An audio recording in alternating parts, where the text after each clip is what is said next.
Hey, hey, hey, we are live. Oh, you see my little friend on my forehead? Lord have mercy. You can see my friend on my forehead. It came to visit. It's ginormous. I need a pimple patch. Lord have mercy. Welcome, guys. Welcome. It's been a long week. I look a little cray cray. Been a long day. Been a long week. But this is my Friday night check-in. Um, I don't have a chapter to review. I don't have um, any particular agenda other than to share what's been happening with me since reading Becoming Supernatural on YouTube, chapter by chapter, all 14 of them. Yes. Um, yeah. Y'all know I don't really like to wait for people to trickle in because I know you guys watch these lives at a later time. So we just gonna keep this thing moving. Let me bring up this little note situation. Just keep me on track so I don't babble. Hey, y'all. Hey, I'm Brittany. Hey, your manifesting mentor. I'm not a coach. I'm not a guru, but I'm a woman who walks the walk and who shares what works. And oh, this pimple is really working me because why is she so big? Ooh, okay. Is she so big? But I'm gonna leave her alone. I'm gonna let her live. I haven't gone live since reading Becoming Supernatural, which was about 3 or almost a month ago, and that was intentional.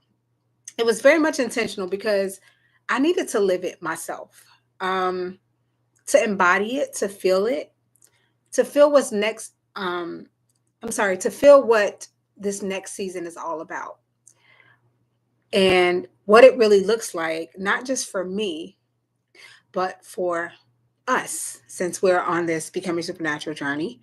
So tonight's chapter is not a chapter breakdown, it's a check-in, it's a heart to heart. We're going to talk about what it means to be an intentional creator for real, because it gets real. So completing this book felt like finishing a chapter in my soul, y'all. It's not just a book, it is a blueprint. This series teaches you how to reconnect to the body, how to regulate your nervous system, how to get out of survival. And I'm going to double down on that one as I share some of the things that I've been working through myself, and how to return to the present moment again and again and again and again. Because it's not a perfect journey. It's not about being perfect. You will have moments where you are slipping back into old patterns, where those triggers will come up. Things in your environment, people in your environment will, you know, bring out that familiar pattern because it's what you've been practicing for so long. But now that we have this new practice of becoming supernatural, my intention and hope is that as you've been reading with me, you've been practicing as well. And you understand that now, as you practice, you are heightening your awareness. What that means or what that looks like is that instead of always like reacting right away, you give yourself a moment to pause so that you can check in within, do a body scan, see where your nervous system is at. And instead of just reacting out of the old practiced conditioned emotion, you start to you start to be intentional. You start to move from clarity. You start to trust yourself more. Um, because as you practice, you're starting to get to know your program and you're trusting yourself to shift as you need to so that you can feel safe in your body, because that's really what nervous system regulation is all about. When we've practiced survival behaviors, emotional states, and thinking, ways of thinking, we don't feel safe in our bodies. We don't feel safe. And that's why we are in fight or flight, because whatever it is on the outside feels like a threat. And so you're always on edge, you're always on the defense, you're always looking for the next thing that's going to be a problem. And you race within to think thoughts that your nervous system, your subconscious mind thinks that it's protecting you. And in essence, it is. Its job is to keep you safe. But what it's really doing is keeping you in a familiar pattern that may not be serving you, especially as it relates to health, especially as it relates to harmonious connections and relationships and understanding who you are within to be able to step into your wholeness and, as necessary, shed old relationships, set boundaries from the new state of being, right? Um, I did not expect that this journey would be as emotional as it has been for me. Um, I had to sit with the parts of me that still wanted to control and that still wanted proof. And what I realized is just because the reading is done doesn't mean the practice is. And that's why I had to step away, because reading it, I was practicing, but in my day-to-day life, when I don't have a book in my hand and I'm back in my daily routines and I'm back in, what regular life looks like for me with the people who I connect with, I work with, I'm related to, all of that, you have to bring your meditation with you in all of those scenarios. And what that looks like is being able to recognize your program, being able to practice your tools, whether it's meditation, whether it's breath work, whether it's the mind movies or scripting, or as Neville says, states akin to sleep, like all the tools that we learn in manifestation, as well as what we've learned through Dr. Joe Dispenza's work in Becoming Supernatural. So if you're still catching up, if you're still in survival sometimes, go back to the playlist. It's evergreen content. It will be your trusted, dusted reference point, especially when you forget. Dr. Joe talks about this all the time, that even he, as a teacher of this work, forgets. All the great masters have referenced, or we have learned about moments where they've forgotten, right? Because we come into this 3D plane and we forget. No, not the purple thing again, but we forget our nature. We forget our wholeness. And we feel like we're separate again. And that's why this work is so helpful, because it's a tool to help pull you out of that old pattern, that old way of thinking and existing and being that is essentially rooted in survival. So, over the last few weeks, I've been noticing little shifts in how I respond to life, things that trigger me. One of the things that I notice is that I catch myself pausing and literally giving myself time to think before I reply to anybody, before I do anything. I check in with myself. Like I said, I scan my body, because old triggers aren't pulling me in the same way, because I have the awareness that I do. And maybe you notice some of that as well. And that, if that resonates, let me know in the comments, because someone will be watching this later on and they'll possibly be able to resonate with this as well as they're practicing. So in doing this, I've been able to return to homeostasis a lot quicker than I ever have before. And I'm not gonna lie, I'm not perfect on this journey. I am not fully mastered, right? But that's why this work is such evergreen content. It's a tool that you can reference at any point in time. But what I would say is I'm learning to trust myself more. I am shortening my reactionary period, if that makes any sense. Because Dr. Joe even says this as well, that it's not about how many times you fall, right? It's not about how many times you react. And reacting is not a problem at all, in the sense that you don't have to beat yourself up about it. However, he says, how long are you going to react for? Because what we don't realize is when we're in survival, the reactionary period lasts a lot longer than we may be intending or even realize. I notice when I look back on certain things, and even I've experienced something even this week where I was reacting. And when I say reacting, no, I wasn't being argumentative or anything like that. But reacting means feelings or sensations that I have in my body. If I'm asking myself, does this thing that I'm looking at right now, is it making me anxious? If I scan my body and I notice that I have tension in my abdomen and I'm feeling anxiousness, I'm thinking to myself, or scanning, or how do you say, I'm becoming aware throughout the day to recognize, how long am I being or feeling these sensations? And this week was one of those weeks, because it was just, first of all, I had death in the family. Let's just say, that's always traumatic. And with death in the family comes a slew of just emotions, right? And so for me, I had to recognize that, number one, I'm still human. I don't care how good I get at this work. You will feel, right? I will feel, and I recognize that, and I give myself space to feel. And that's one of the benefits of this work, that I don't rush my processes. I don't beat myself up for feeling. I am human. But I also recognize that the longer I linger in anxiousness or sadness, or anything that throws my nervous system off, the longer I linger there, the how do you say, the less beneficial it is for my body. We talk about those stress hormones, cortisol. I noticed that I start experiencing more issues with digestion, for example, when I'm not feeling my best. And again, this is all a part of the process of recognizing where you are as it relates to your life.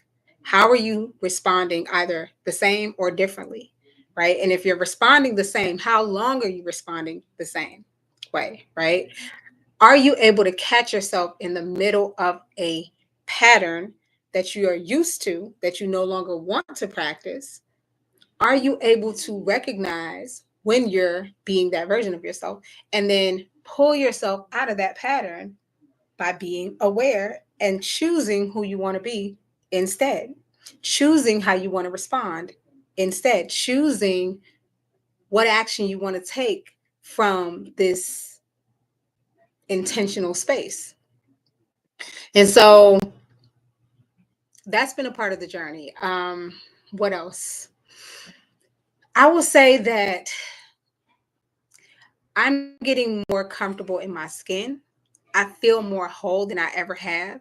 Again, because I'm not judging myself. I'm not judging my process. I'm not judging my body. I'm not judging my, how do you say, my triggers or conditioning that I've practiced for umpteen years. I'm not putting any of that. Um, I'm not making that a point of judgment for myself. And a lot of us do that, and we don't always realize it, but we do. But it's about being patient with myself. It's about showing up for myself, not self abandoning, right?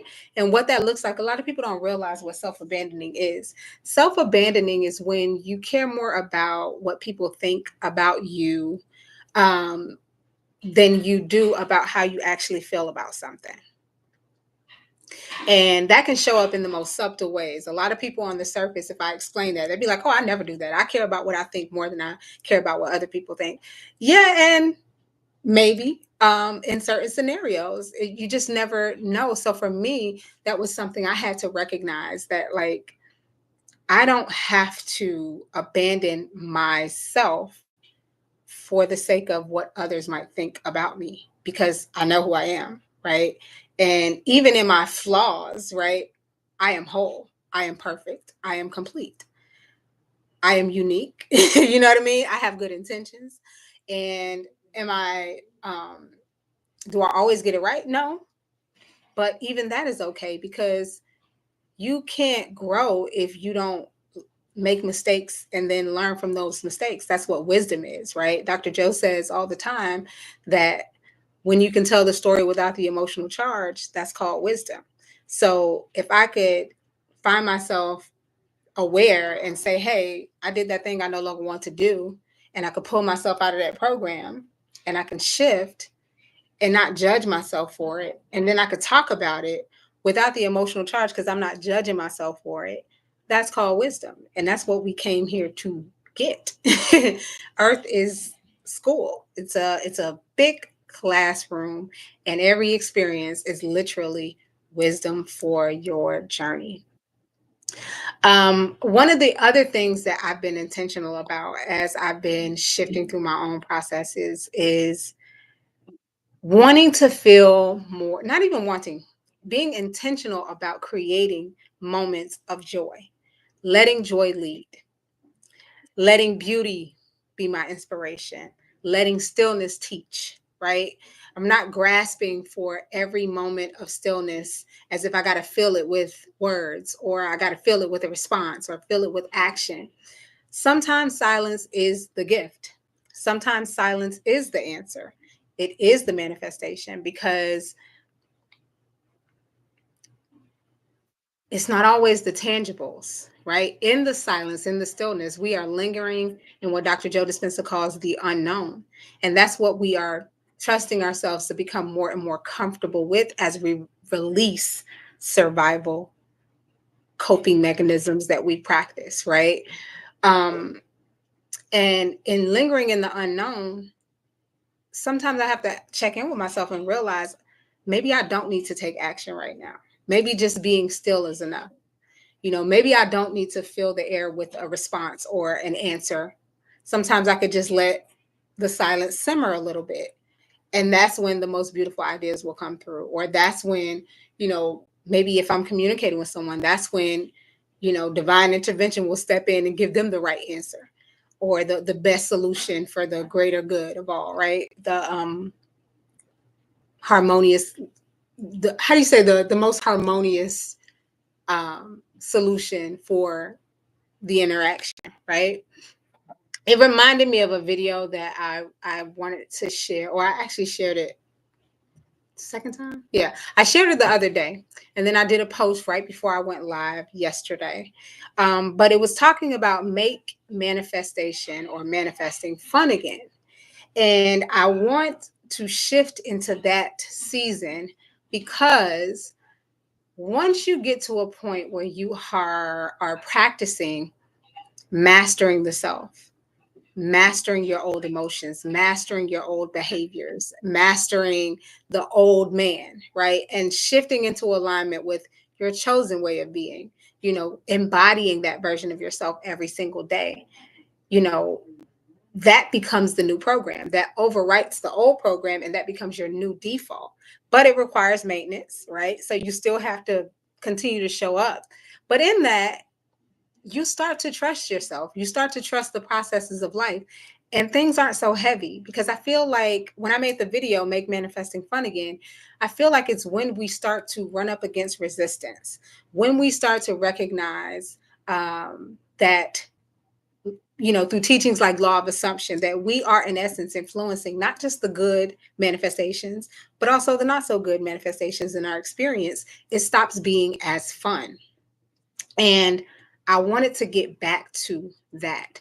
I want to infuse with the knowledge that we've learned from becoming supernatural. I wanted to infuse going back to the basics of when manifesting was lighthearted because you were just curious, where you weren't grasping to try to fix yourself or trying to get something out of life because you were just like, this is all new. And if I could think it or if I could put it on a vision board, I could have fun with this. Like you had no skin in the game and it wasn't so serious, right? You didn't feel like you had to try to force control or manipulate because it was experimental. And so that's what the essence of that video was. And that's what I want this next phase to feel like. I wanted to feel experimental again, right? Like as we're navigating life, and life will be life, but you now have tools, and you have some of the greatest tools to humanity's existence. And that is understanding, learning, and embodying your supernaturalness. And once you do the work to calm your nervous system, once your body no longer craves the chaos, because it is an addiction, it's an emotional addiction, is what we've learned in this journey, that's when you get to really play. You get to really experiment. You get to really just be magical, right?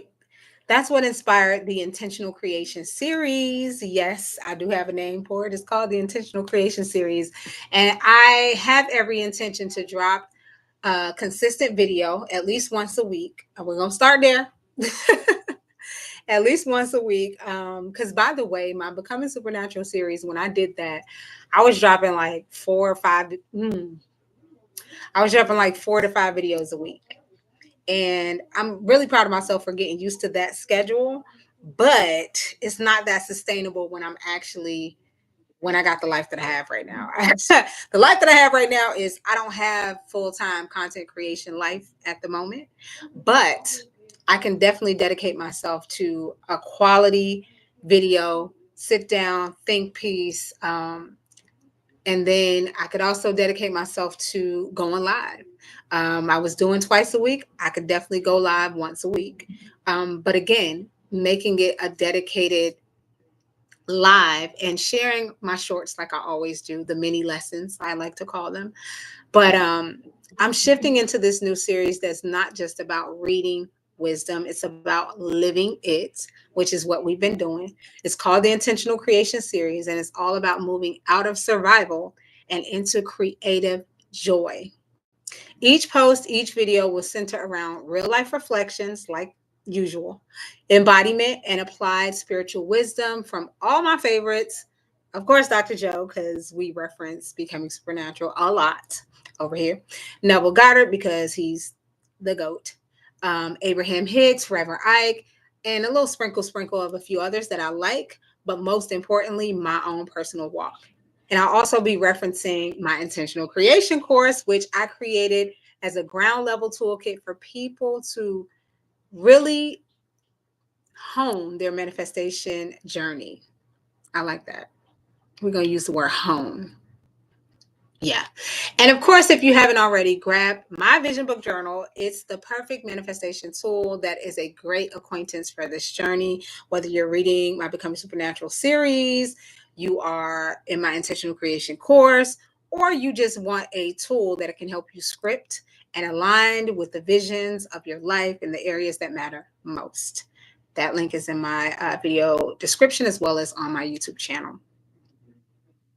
So yeah, tonight I just really wanted to tap in, and I've been doing lots of talking and y'all ain't been talking back. But I get it because I don't know why y'all ain't talking back. Why y'all not talking back tonight? I'm still new. It's all good. It's all good. It's all good because you know what y'all do? I learned my tribe. Y'all talk to me all the time in the comment section. And that's where I get a lot of my content, by the way. When I see y'all's comments and y'all are really thoughtful and y'all really like spark my intellect and spark ideas for why I keep showing up. I love that. And I love that for us. And I love that you keep giving me feedback. Keep doing that. I'm going to be more, I want to be more engaging. Want to be more engaging. And I'm not gonna lie. Before I did the series, I did have a little fright around going live. It's not, or it was not my favorite thing to do. I think it's starting to grow on me because I realized that we cool, we're all cool here. But I really want to be intentional about meeting y'all where you are. Um, Having some fun moments in my lives. I love when we converse. Some of my lives that are on my Becoming Supernatural playlist, there were some really good conversations that took place. And um, oh, hold on, Dylan. Not me taking a call. I have to take a call in like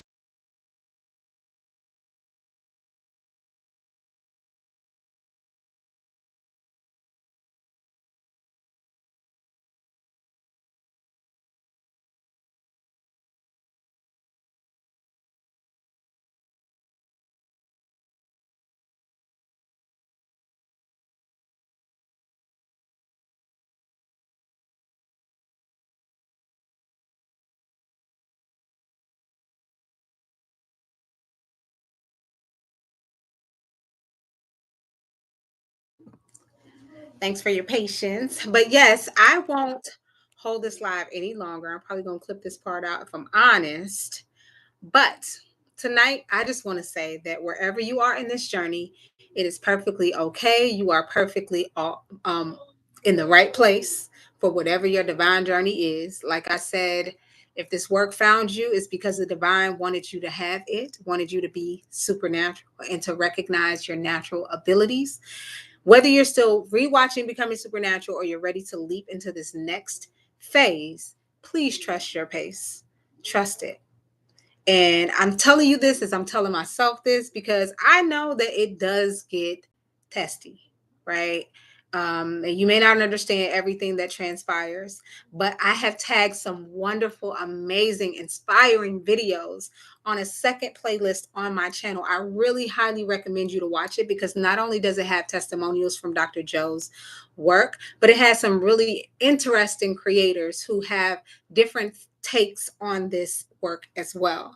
And it's really inspiring to see so many people pick up on it and learn how to embody the work in a way that's natural and, like Dr. Joe says, just right for you. Because one size shoe does not fit all, and everybody's going to experience this work in their own unique way. This is why people have breakthroughs in their own timing. This is why the testimonials are so different and unique across the board. And this is why you must trust your own pace. But remember, you were never meant to stay in survival. You were meant to create on purpose. You were meant to enjoy this. We deserve to enjoy this life. It's not just about getting out of survival, it's about trusting that you never had to stay in survival, that you can have moments of homeostasis and just be and enjoy life, and that you can be supernatural and have fun with it. So it's not always about getting cured or healed from something. It's not always about getting and grasping at anything. It's literally about trusting your beingness to be the magnet to all that you desire and letting that come to you in the most natural, flow based ways. So this is your reminder, and you got this. That's not how I wanted to end. I wanted to tell you to subscribe to my channel, grab my vision book journal, get my free 7 days, seven thoughts on unshakable faith PDF, and join me for the first episode of my intentional creation series, which is dropping very, very soon. I will leave details on my channel so that you can stay tuned with the schedule of that new series. And if this resonated with you, please feel free to comment in the section, whether you're watching this live or you're watching the replay, because we learn from each other. And my viewers, my subscribers, y'all do y'all big one in the comment section after I go live. And I love you so for it because we all get to learn and grow. And I really enjoy when I can hear from how this work is changing your life. But in the meantime, in between time, it's your girl Brittany. Hey, I'm not a coach, I'm not a guru, but I'm a woman who walks the walk and who shares what works. And I will catch you next time. And I'm going to tell you when that time will be. I promise. See you next time, guys.